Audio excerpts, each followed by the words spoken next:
All right, so simplify to a single trig function with no denominator. So anytime you get these trig functions, you want to make it in terms of sine and cosine. So what's cosecant squared? That's 1 over sine squared. All right, reference your reference sheet. What's cotangent squared in terms of sine and cosine? It's cosine, and because it's squared, it's going to be squared over sine squared. Then you're going to keep the first thing, change this division to multiplication, flip the second thing. So sine squared on the top, cosine squared on the bottom. Well, what do you see? This crosses out with this, leaving 1 over cosine squared. And it says simplify it into a trig function with no denominator. So it is a single one, but this one has a denominator. So we just have to do what's 1 over cosine squared? That's secant squared. Okay, so just use your reference sheet to get all the way down to a single one. All right, let's take a look at number 25. The expression is equivalent to cosecant squared, x minus 1 is equivalent to what here? Okay, so again, using the identities on your reference sheet, well, what do you know cosecant is? It's 1 over sine squared x minus 1. All right, let's make, anytime you have one is a fraction, the other one is not, let's make the other one a fraction. So we're missing what? A sine squared. If I change it on the bottom, I have to change it on the top. Now that the denominators are the same, what can I do? I can subtract them, right? So this is going to be 1 minus, 1 times sine squared is just going to be sine squared. So 1 minus sine squared x over sine squared x. All right, now this is a trig identity, okay? Cosine squared plus sine squared equals 1. So I'm looking for 1 in sine squared, which means I'm taking this to the other side. So that's going to be cosine squared is 1 minus sine squared. So this part becomes cosine squared over sine squared.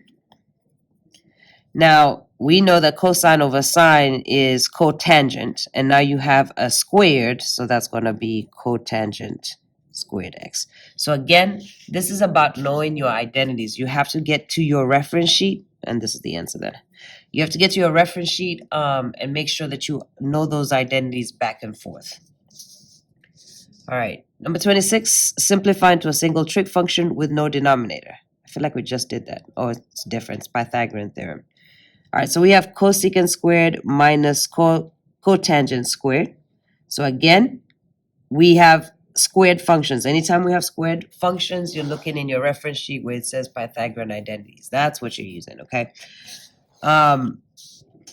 What do I have? Do I have anything that has cosecant and cot? And remember, we are trying to get to, so I do actually, and there's like lots of different ways that we can actually go with this, okay? So I have an option to use this, or I have an option to make it sine and cosine to use this. And it really doesn't matter. You're going to end up at the same place.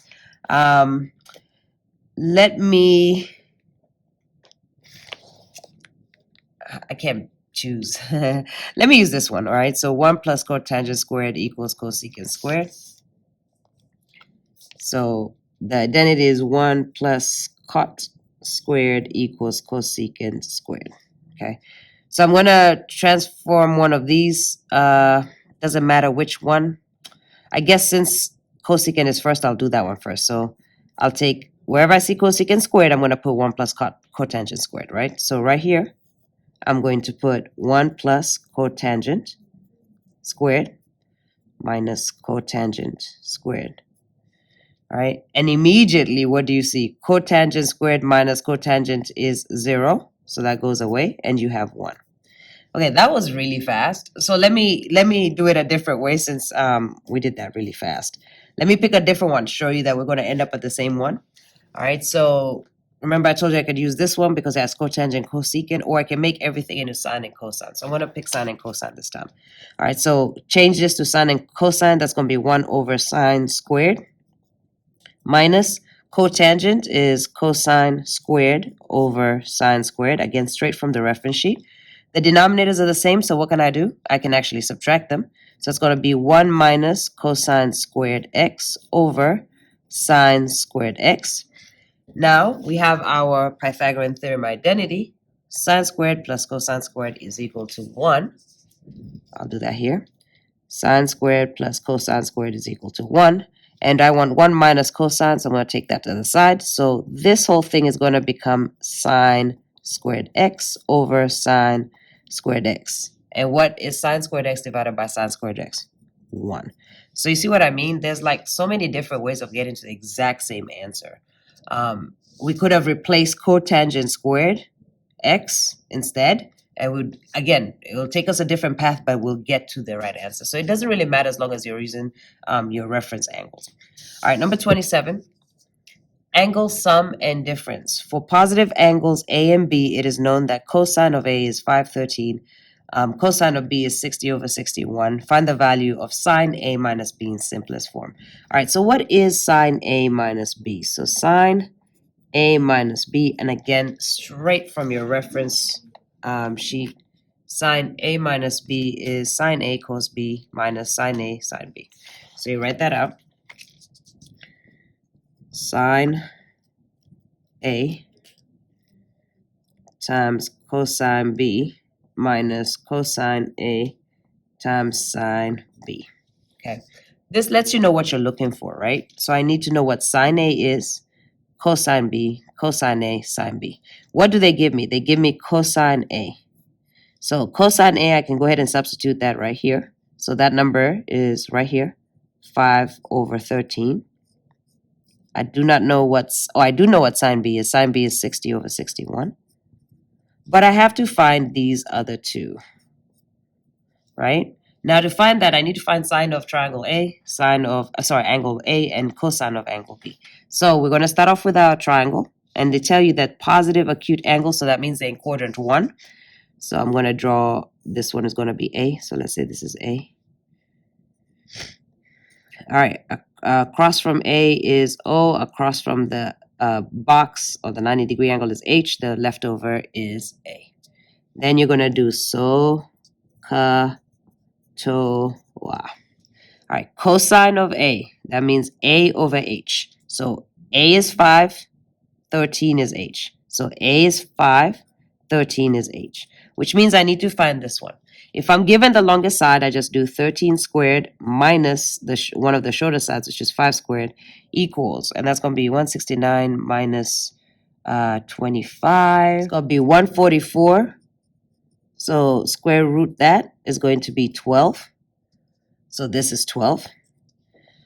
So now that I've found all of these, I can find whatever A1 I needed. I needed to find sine of A. So sine of A is opposite over adjacent. So sine of A is opposite, which is 12, over adjacent, which is 5. So sine of A is 12 over 5. And I'm going to repeat the same process for cosine of B. So the second triangle right here. So again, you draw your triangle. This is now B, the angle B. This is opposite, this is hypotenuse, and this is adjacent. Okay, you're given sine, which is opposite over hypotenuse.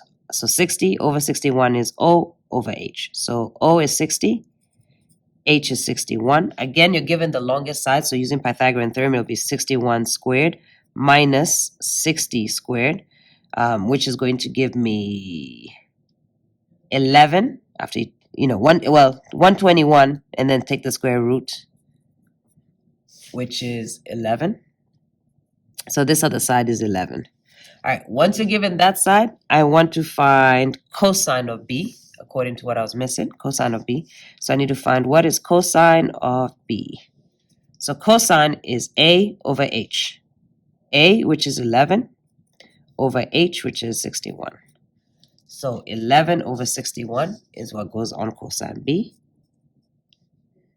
All right, now we're just going to multiply these numerators out.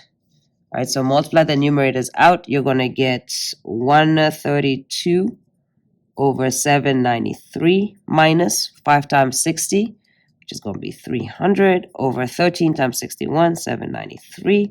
Because the denominators are the same, what can I do with the numerators? Just subtract them. And I'm going to get negative 168 over 793.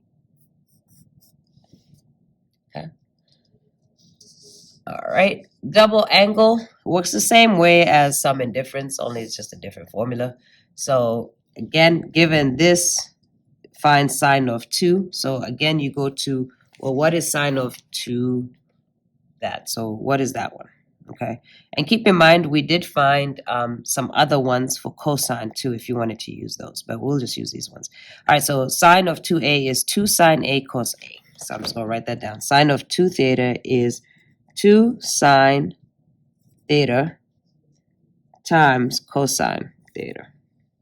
Okay, so that's really what I'm looking for.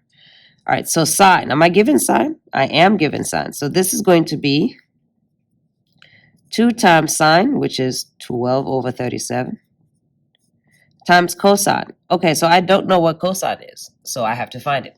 All right, but assume that this is a positive acute angle. Because it's positive, we know that it is in quadrant 1. If these were the quadrants. All right, if this is a quadrant, it's in quadrant 1 because it is positive and acute. So this is my angle here. Opposite, hypotenuse, adjacent. And we're given sine. So again, so, ka, to, a. So sine is O over H. So this is O, this is H. So 12 and 37. And we need to find this one, use Pythagorean theorem. So we know that 37 squared minus 12 squared equals my other number, square rooted, and that's going to be 35. You just put that in a calculator. So it's 35. Now I needed to find, in order to finish my equation here, I needed to find cosine, right? So cosine is equal to A over H. So 35 over 37. 35 over 37. And that was the missing piece that I needed here for cosine. So 35 over 37. Multiply all the numerators out. Just put all that in the calculator. You're going to get 840 over 37 times 37, 1369. All right. Find all the angles in one revolution, right? So a whole circle is 360. So everything they could be in either quadrant, right? Would be 1, 2, 3, 4, but it's just in one revolution that satisfy to the nearest 10th of degree this equation. So we're going to go ahead and work this out. So remember, I don't want us to look at the trig function. So let the trig function, which is cosine of A, equal x, because we know how to solve regular equations. So let it be x. So if that's the case, I have 6. Cosine of A is now what? X. So 6x plus radical 18 equals 0. Well, what do I do now? I take this to the other side. It's going to be minus radical 18. That's gone away. So I'm going to have 6x equals minus radical 18. Then divide both sides by 6. That goes away. So I'm going to have x equals negative radical 18 over 6. And what was x again? X was cosine. So now we're going to put in that's what's cosine. So cosine of A is equal to what we just found. All right, now because it says round to the nearest 10th, if necessary, I know that we're not going to be using the unit circle in terms of the exact values. So you're going to put this in the calculator. Remember, to evaluate it, you have to put, so A is equal to the inverse of negative radical 18 over 6. All right, which you're going to find is approximately 45 degrees. Now, it's important to know that cosine is negative, right? Cosine is negative. Okay, so where's cosine negative? All students take calculus. So cosine is positive here and here, which means it's negative here and here. So we're looking for quadrant 2 and quadrant 3. Okay, so any angles in quadrant 2 and quadrant 3. So my reference angle is approximately 45. So you're going to ignore the negative sign for just now because we're just using it to see where our answers could possibly be. So there's an answer in here and there's an answer in here. All right, so if my reference angle, so I'll do this quadrant first. Let me put it up here. If my reference angle is 45, how would I find this angle? I would do 180 minus 45. So to find the answer for quadrant 2, so A in quadrant 2 is going to be equal to 180 minus the 45, which is going to give me 135. All right, now let's do quadrant 3. So if here, my angle is right here, how would I find this? I would do 180 plus 45. So in quadrant 3, I would do 180 plus 45, and that would give me 225. All right, so those would be my solutions. All right, number 30, find all angles within one revolution that satisfy to the nearest tenth of degree. All right, so again, we want to let x equals cosine of theta. So it can just be something we're used to, and I think this is a negative. So we have -2, and then we have cosine squared, so that's going to be x squared, equals cosine, which is x, minus 1. All right, let's take everything to the left.